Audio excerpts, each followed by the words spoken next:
You got to climb way up the tree. You got to solve the mystery.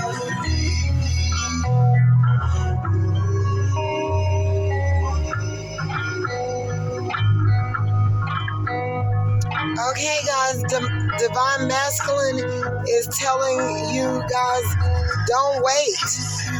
It's 1:11 on the clock. He said, don't wait for him. You got to fly. You got to solve the mystery. What that mean, I don't know. I don't know what this song is called.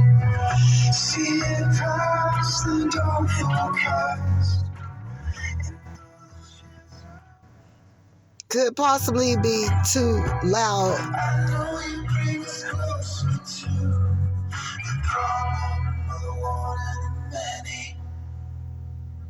The throne wanted of many.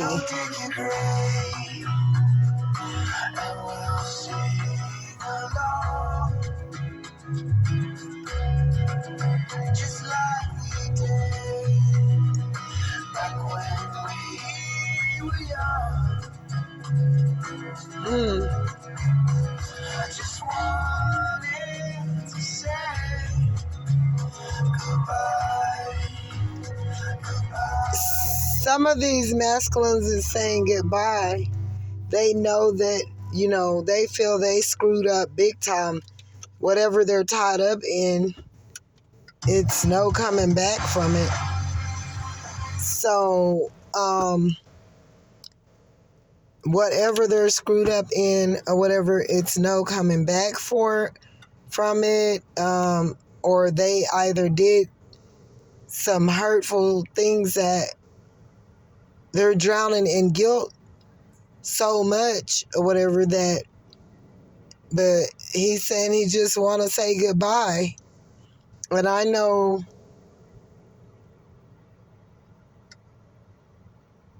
before me and my childhood partner or whatever, that song was going all the way back to from when you guys were young. So quite naturally, I'm thinking that it's to do with a life partner, childhood, or soulmate, something. But he said you got to fly and you got to solve the mystery. Don't wait for him. And he's just calling to say goodbye. And mine, he called me and he told me, I'll always love you. I'll always love you. First, he got mad. He was mad because I would always block him. And I'm not stating they're getting it all wrong when I say trash.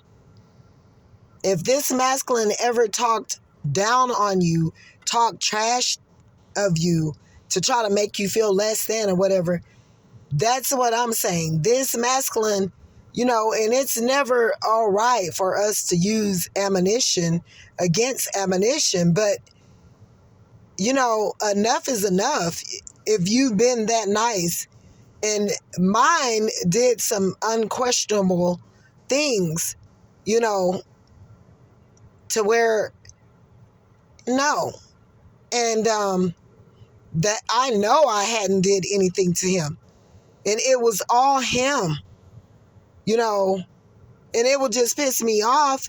And he would say something ugly, and I would just let it all out. And then,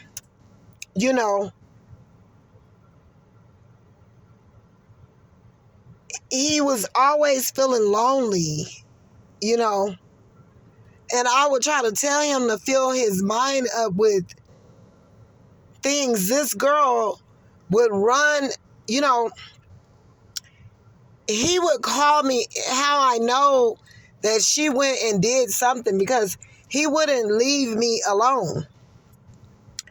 And he would call me before he would call her.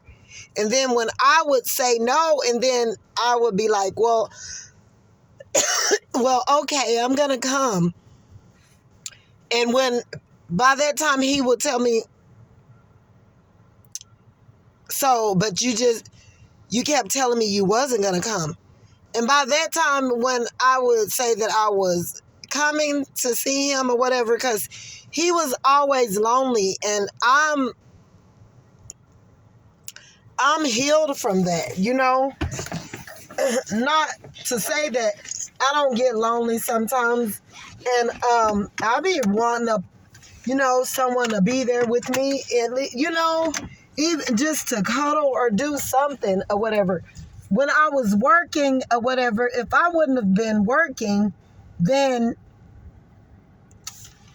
we would have been out. So like, even the hand that I lend to help him, like, no one would have had any money. And what good was that going to do? That was him and her problem, laying up all the time and not having no means of monetarily gain, you know, money. But then they're stuck there trying to figure out, juggling finances, trying to figure out where to get money from or whatever. And then he want to come and call and ask me, and she still wants to sit in his face. No. And no. You know, he needed too much. And, you know, when you've healed, you'll notice, like, yes, your man is going to need you, like my first husband. And I think he was the one that I overly done it. I overly done every freaking thing for him. And kid you not, he calls me now and he tell me, you know, oh, girl she thinks that she's supposed to get treated like, and it's kind of like a swap. It's like, you know, he's feeling guilty because he tells me he don't feel that he was being, you know, all that he could be. And he said, I really have to appreciate you. He said, I really have to tell you I appreciate you. Like, you was a woman for me. Like, you took care of me. You took care of me. And he was standing there talking to me that day when he was about to cry and all this stuff. So he started bringing up when I left him, and I started seeing someone else, and he started bringing it all up. And I was like, you can't even bring that up, because, you know. So I started bringing up everything he did, and I was like, and he wanted to shut up about it. He didn't want to argue about it no more, but there he was going on, bringing up all the stuff that he feels that I did or whatever. But outside of that, and that was just, you know, stating, you know, that I left him, you know, I went on to mess with another guy. And God had told me I needed to be by myself because I needed to heal. Because I was so exhausted messing around with my ex-husband. And then trying to jump into another relationship. Oh my God, I got my ass beat to hell and back. And so some of you guys, masculine is telling you, don't wait for him. Don't wait. He just called to say goodbye. And that's pretty much what that guy had did. Like, I don't know what was going on with dude, but he couldn't communicate right with me. And he jumped into a connection with a person that he barely knew. And he had married her. And he had either just got with her or he got with her right after he met me. And he did it all for money. She needed to take care of him. That's what he wanted. But he needs to take care of himself first. And then, you know what I'm saying? Because she's codependent and he's codependent. And she thinks it's funny, but she really went and did something because he could not let go of me. He couldn't leave me alone. And he would call me before he would call her. And I would know this. I knew this. And she made him promise to block me and all that. And I was blocking him first. And he called the last time and he was like, and he was sitting on the phone with me for a long, long time. And he had never did that. And he said, you know, I love you. And I just want to say goodbye. I'll always love you. And I don't know. But him and this girl, whatever, you know, you just have to let God deal with situations because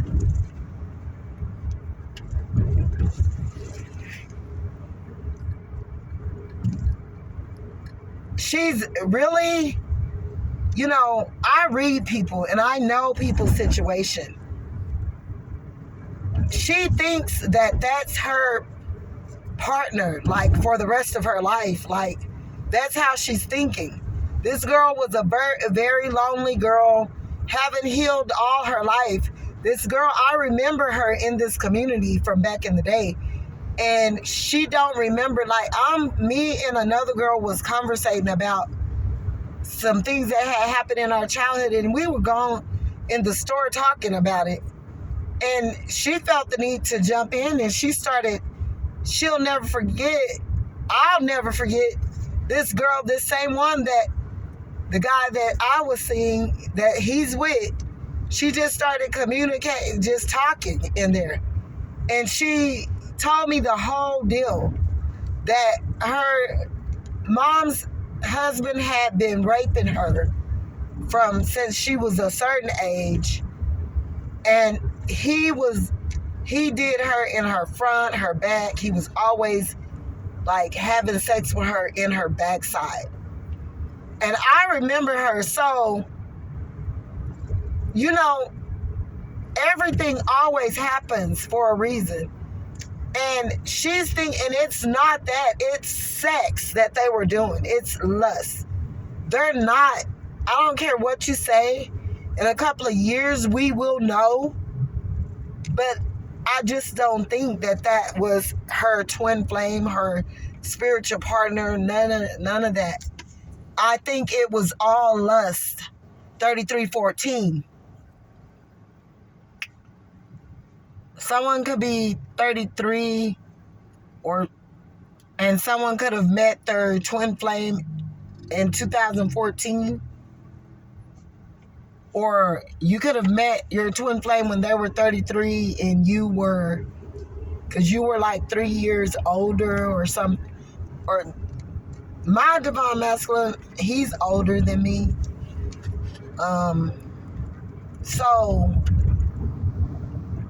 But it's not this guy, the one that's acting overly obsessive, like that be attacking me, like being overly obsessive, and then and I think he knows, and he's went all around town trying to make like to people, like you would be pissed too, and you wouldn't want to deal with this person if you were me. Because he have went around and spread all kinds of lies. Like, we've been in this full-blown relationship, liar. And I'm so mad. Oh, my God. So, anyway, guys, I'm going to get off of here. Ooh. Like, I'm going through so much. And it's like these people got these agents after me. And then this girl, she goes and put witchcraft because He would not leave me alone. He would be calling me all day, all day, all day, all day, all day, all day, all day. He wanted me to be there. But it wasn't that. He was codependent, and I couldn't. So she jumped in it. She jumped in. She'll do it. She'll be there. She wouldn't leave from by his side. And so he flipped the script and started acting some type of way after I had been there for him, though.